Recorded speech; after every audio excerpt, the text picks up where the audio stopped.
Beavers have a lot of interesting evolutionary processes or adaptations, so that, for instance, on their eyes, they have a lens, and they also have membranes that can close their ears, their nostrils, and their throat. They feed primarily on wood vegetation, the Cambrian, from bark, where they can digest that into sugars and carbohydrates, but primarily they eat aquatic plants. And the orange on the teeth shown here are an example of iron oxide being concentrated, and that, in essence, works like a chisel, and the two meet each other. The lodge itself is unique in that they build somewhat like think of it as a castle with a moat. They build a dam, and that will also flood an area and those ponds. So these are well adapted to riparian systems, and they'll also dig canals in wetlands where they can then go up and forage into higher land. So they case a matrix of waterways so they can gather plants, and the water for the canals there to move products easily, but also securely. So they live in a family unit referred to as a colony, and often have 5 to 6 members. And the young often stay with the colony family for about 2 years before they would go off to establish their own territory. And then they have these underwater entrances, and they also will have a cache that they put in the fall in the northern climates, so that this will actually freeze in, and they can grab branches and things like that to feed on over winter. To give you a bit of a context of beavers in this country, you have to understand the history and part of our settlement. So beavers were part of the economy. In fact, they were the economy, because when Europeans first colonized North America, with the native populations, pretty much the only thing that was a real commodity that the natives could use to get goods such as iron tools, axes, guns, cloth, pots and pans, glass beads, were beavers. And so early on, in many cases, more than 100 years before real settlement happened, beavers were somewhat extinct. In the Milwaukee River Watershed, they were locally extinct by 1730, much along the western shore of Lake Michigan. So many institutions have what I refer to as ecological amnesia, that these were there in big presence in pre-settlement.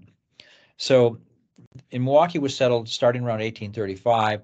This was a Potawatomi village, and it had the largest freshwater estuary on Lake Michigan, and wild rice beds, which was one of the staples of the Western Great Lakes.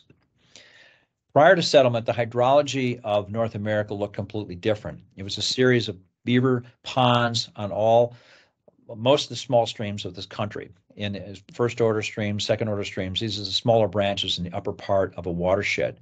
So you had stages, and it was like stepping stones, a pond, and then dropping pond. So there's a lot more water being held across the landscape. In fact, up to 8 times as much water within a given watershed. So the volume's that.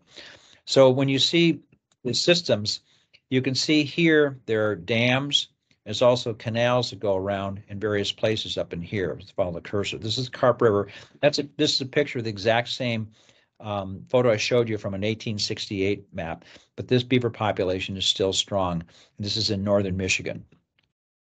The project we worked on was a combination of Milwaukee River Keeper, the Milwaukee Metropolitan Sewage District, which is in charge of sanitary services for Milwaukee and 28 municipalities, and the University of Wisconsin. So my colleagues were Dr. Quan Lau and Dr. Shenzhu Wu.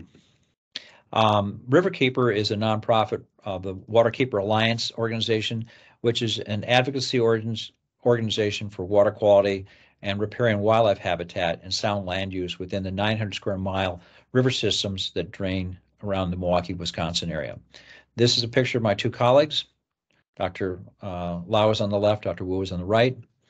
One of the patterns that we're seeing in the western Great States is climate change, a pattern of cell storms. So this is a heavy amount of rain in a short time frame, a lot of energy being released and causing localized flooding. This is a picture of Richland Center, a little bit west of Madison, Wisconsin, but in western Dane County, at one point in, I think it was August of 2018, there were about 11 inches fell, and it caused about $234 million in damage. Similar damage happened around Wisconsin Dells.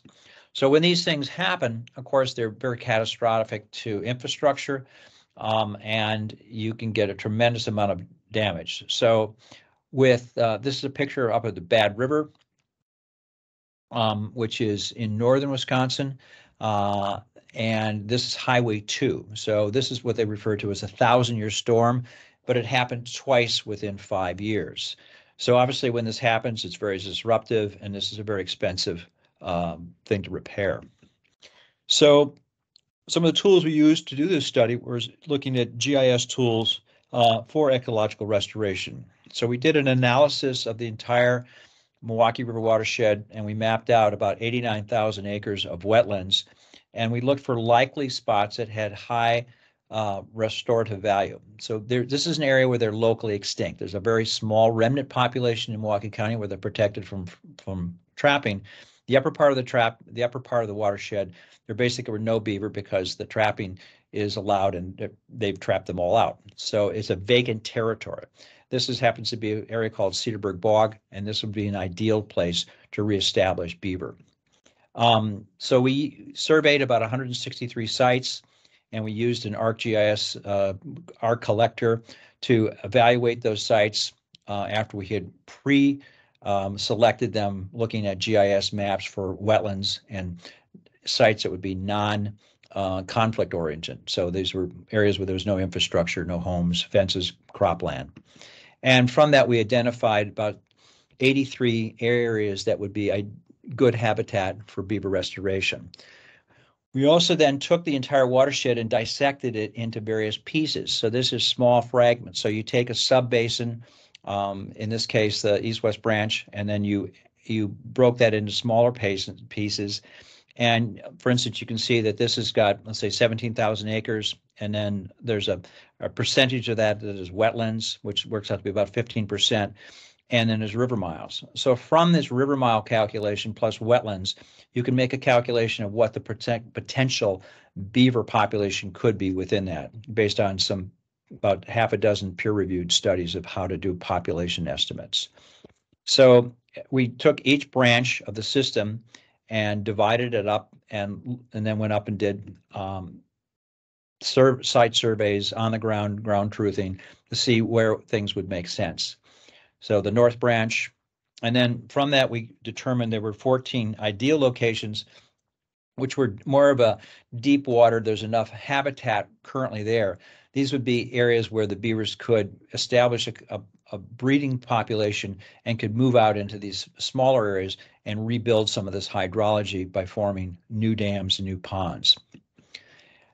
The carrying capacity potential actually was about 4,500 beavers in about 840 colonies across this landscape. So with 89,000 acres, some people felt that was like ridiculously high, but it really works out to be one colony for every 100 acres of wetlands, which is corresponding to systems that have fully beavered systems. So what we're doing is looking in the past to find these vacant sites. So it's a little bit like beaver archaeology. So we're looking back to where these ideal wetlands, because most of these wetlands across the system are really a signature of pre-settlement of what landforms were there. So we used a tool referred to as a Beaver Restoration Assessment Tool, which was developed by Dr. Joe Wheaton, but we had to modify it for our Midwestern settings because we have about 35 inches of rain. We have organic soils versus mineral soils. The BRAT was originally set up or designed in Utah, which is more higher gradient streams also. So from the modeling, within the system, we identified about 52 locations where we could potentially have a beaver dam, and in the model, we ran it on 3 different elevations, a half meter, a meter, and a meter and a half. And we ran what's referred to as a synthetic storm there. So it's a synthetic storm is a uniform storm versus an average storm comes through and you may have some area where you get more rain, like 6 inches in one spot, and maybe 20 miles over, you might only get 3 inches of rain. So we blanketed the system just to see how it would function and see what the results were. So when you do that, you also have to take into accord the soil data, what kind of infiltration rates you might have, percolation royals, the tension zone you're in, how much vegetation's there. So, and you have the known hydrology based on stream gauges from past storm events. So you take all these pieces together, and we've divided the whole watershed into 213 subbasins, and then we place these 52 model sites where we had the hypothetical dams, which basically work like a stormwater detention pond. But also the difference is with a beaver pond, it also works like a